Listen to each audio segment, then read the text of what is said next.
인플레이션이라 물가가 쭉쭉쭉쭉 올라가는 것을 인플레이션이라고 하는데 인플레이션 공포, 물가 대란 또 터진다. 또 터진다? 지금 물가가 코로나19 이후에 전 세계 공급망이 무너지면서 물가가 많이 올라갔잖아요. 그런데 또 터진다고 하니까 살짝 겁이 나네요. 그런데 그게 가능성이 있는 말이에요. 예. 코로나19 때처럼 엄청나게 폭등하는 사례는 아니지만 물가가, 그것도 고물가가 오래 유지한다는 거, 오래 유지한다. 이게 물가 대란 중에 가장 충격적인 숫자라는 뜻입니다. 실제입니다. 여러분 이거 한번 보세요. 그 단서가 전년 대비 1월 수입 물가 상승률이거든요. 수입 물가가 다시 오르기 시작했습니다. 플러스 0.2%로. 실제 지표를 보면 말입니다. 이게 수입 물가가 2020년에 코로나 때는 많이 떨어졌어요. 가장 많이 떨어졌을 때가 2020년 4월 마이너스 14.1%까지 떨어졌었거든요. 그것이 말입니다. 2021년에 들어와서 2월에 마이너스 0.8이 되니 플러스가 되기 시작했습니다. 그러다가 말입니다. 2021년 10월에 보시는 것처럼 35.8%까지 올라갔습니다. 원유 가격이 엄청 올라가니까 이때가 난리였거든요. 이때가. 예, 우리 소비자 물가도 막 폭등할 때가 이때입니다.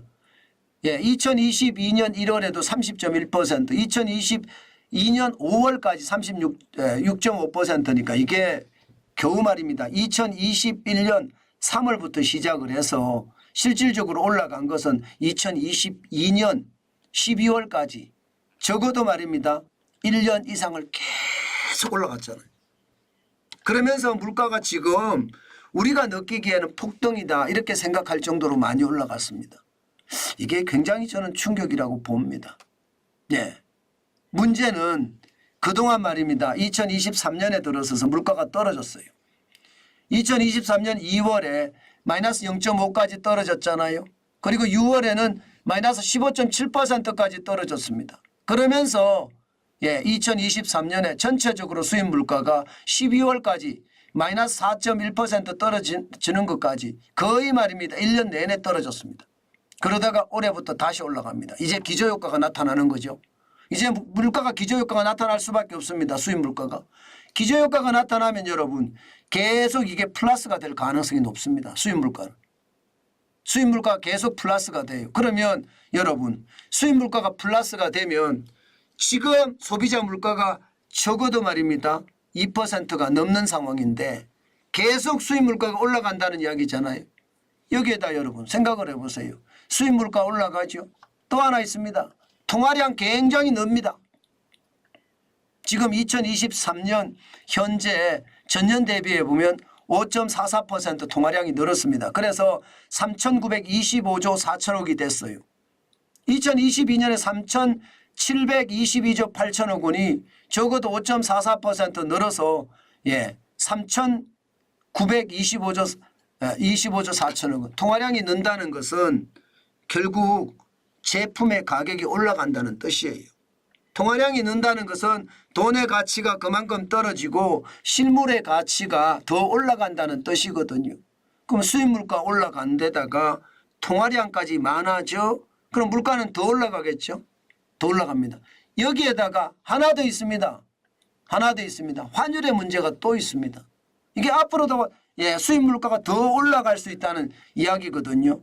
2024년 2월 16일 기준으로 보면 원달러 환율이 1335.4원이거든요. 그럼 물가가 또 올라간다는 이야기예요.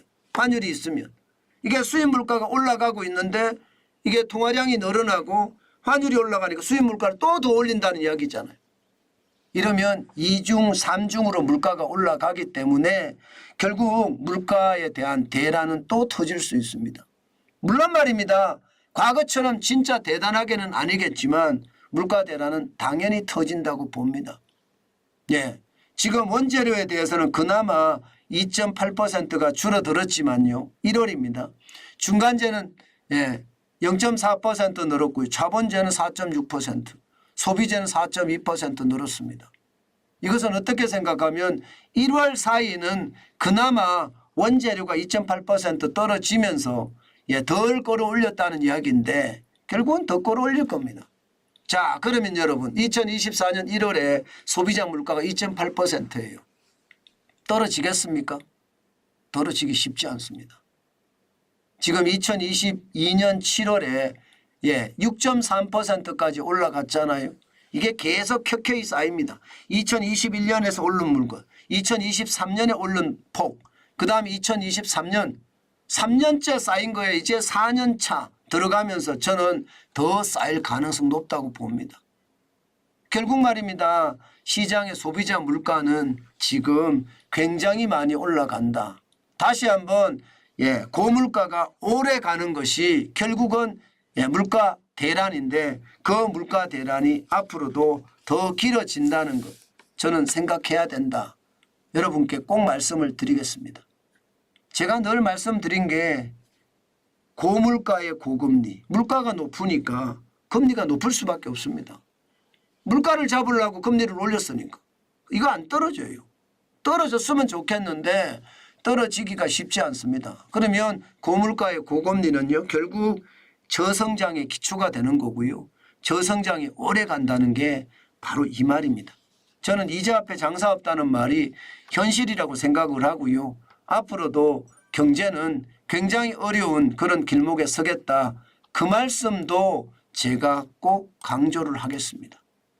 여러분 물가 가볍게 봐서 안 됩니다. 물가가 경제 전체를 좌우할 때가 많거든요. 그래서 조심 또 조심하는 거 잊지 말았으면 좋겠습니다.